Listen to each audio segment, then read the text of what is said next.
Yo, 1 2 1 2. I may cuss, but I don't curse. Let's get that situated first. Cancers. Back with another one for y'all. For us, everybody included. Y'all got cancer in your chart somewhere. If you're an eavesdropper, if you're a cross watcher, thank you for being here. We're about to get into this. It's going to be a 3-card draw. I ain't going to hold you too long, but I got to hold you. So hold on. Hey, yo. But listen, we're starting this off with the 5 of Pentacles, followed by, oh my, the 9 of Swords, that is. Alright, the 9 of Swords, the card of Anguish, followed by the Emperor in reverse. Now look, if this doesn't apply, let it fly. So if you're not going through mental anguish right now or some type of mental strain, some type of anxiety, then this probably is not your reading. But you can stick around too in case, you hear some parts that does resonate with you. But that's the type of situation that the Cancer energy is in right now. And this can come from knowledge too. Like you might know some things, plural, that really triggers the anxiety. And whether that is if you're stagnant from anxiety or if you're steady rushing and being impulsive and jumping into things due to anxiety, because it can be either or when you're experiencing anxiety. And some of y'all are in debt. Some of y'all are in relationships or situationships, really, that you've overstayed your welcome. But it almost feels like you've dug yourself in a pit that's so deep in those situationships or relationships that you feel like there's no way out of them. Some of y'all, this applies to not even a romantic relationship. This applies to like a friend system, a friend group, a friend network that you just can't seem to escape. I'm getting that some of these networks are friends that you grew up with, for example, that you've outgrown each other. But partially of why you've outgrown each other is because you have sought peace in some type of way, or have but while doing so, you have become content and complacent in your lifestyle, the way that you're living. You no longer are as daring and explorative as you were when you were around that friend group. So there's a conflicting battle that's going on in your mind about that, because one thing is telling you don't want to be associated anymore, because I even feel like some of y'all went to school. I feel like some of y'all have been students, and what being in school did to you was it separated you from a group of people mentally. However, the hoopla about the students now. The students are broke, and if you're not a broke student, look, I can't be doing this eggshell shit. Fuck that. I said what I said. But like I said, it could be debt. You could be in debt from being a student. You could be in debt from other things, just in consumer debt. And you're reflecting on life now, and you got some regrets. You really are questioning the decisions that you took and the turns that you've taken based upon what you thought was the right thing to do. And not for nothing, the lesson here is that it wasn't the education that has you in debt. It was the financial interest that has you in debt. So let me explain. Like, there's nothing wrong with going to school and learning the things that you want to learn, but hindsight is 20/20, and this is not to beat you up, pause, but this is just to give you insight on the lesson. It's like you could have learned those things without spending so much money on it. You understand what I'm saying? And a lot of people say that, they've been saying that, but I don't want you to fret if this is your exact situation. Like, this can be turned around. The key here, though, and the thing is here, though, it's not going to be easy.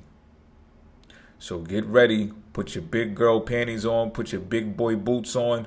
Whatever you got to do, prepare, because not for nothing, whatever your mentality is going to continue thinking about this situation, your lifestyle is going to reflect it. So this is really like looking in the mirror right now. Therefore, if you carry the attitude of this and you allow people to see that you're going through this, your outward world is going to reflect that.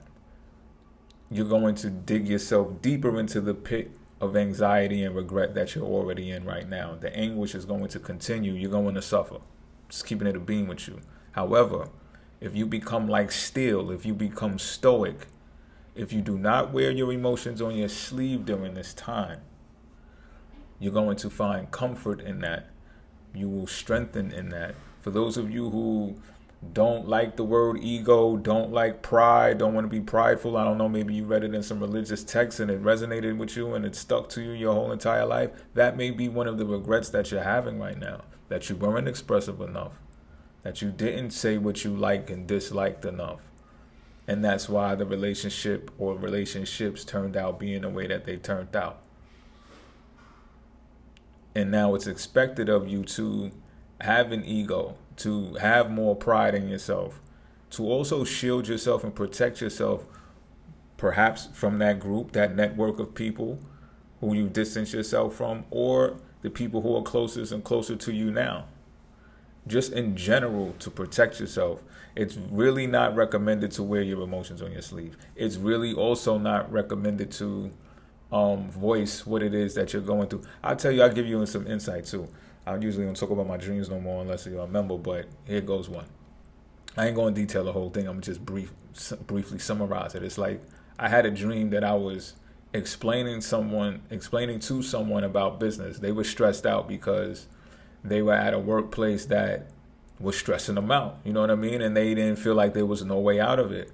So they was asking me, how do I make it look so easy? Like, how do I run a business? How do I have a business and I make it look easy? Like, I don't look stressed out to them. And I'm telling them a couple of things. One being that, I like to cut costs and things of that nature. And, one day I had to make up my mind that I didn't want to work for anyone else. You know what I mean? Those two things in correlation is the main reason of how I developed my lifestyle. But I was reluctant to detail what it is that I do, how I cut costs, and and how I went about making the decision that I wasn't going to work for anyone else.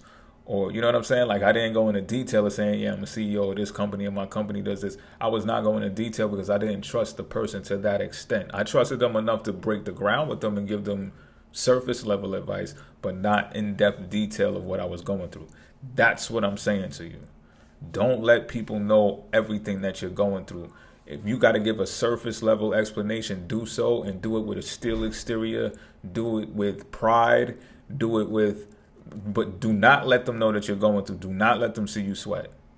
It's highly recommended to not let them see you sweat. Now, look, you're expected to come out of this as someone who, like I said, is prideful, someone who is protecting themselves, and someone who realizes and come to terms with their financial interests, because misfortune is underway, or misfortune is in the air. It's at hand. It doesn't have to happen. You can turn this around, and this is what this reading is for. You can turn this around. You just have to get real with what your financial interests are. And I don't think a lot of people actually have that talk with themselves. What are your financial interests? People can tell you immediately what they like to spend their money on and the things that they like to indulge with, right? But if you ask them what's your financial interest, they might ponder and they might say, yo, say that again. What's your financial interest, right? Because you want to grow money. Well, in this instance, you would want to put something in to get something out. And you will probably want to do that on a continuous basis to the point where you don't have any regrets anymore for everything that you went through. I feel like you went through some things that you were pretty confident were solid investments, whether it was education, relationship, even a career or a job. You might have been at a job as well. And you thought that was the move. You were confident when you made that decision, but that was more along the lines of responsibility. That was more along the lines of maintaining and surviving. You didn't have an interest. So it's asked of you to develop a personal interest and a financial interest. Moving forward, how and what will you do with the money? All right. What do you want from money? And it's asked to build a relationship with money over the relationship that you're building with someone else and other people.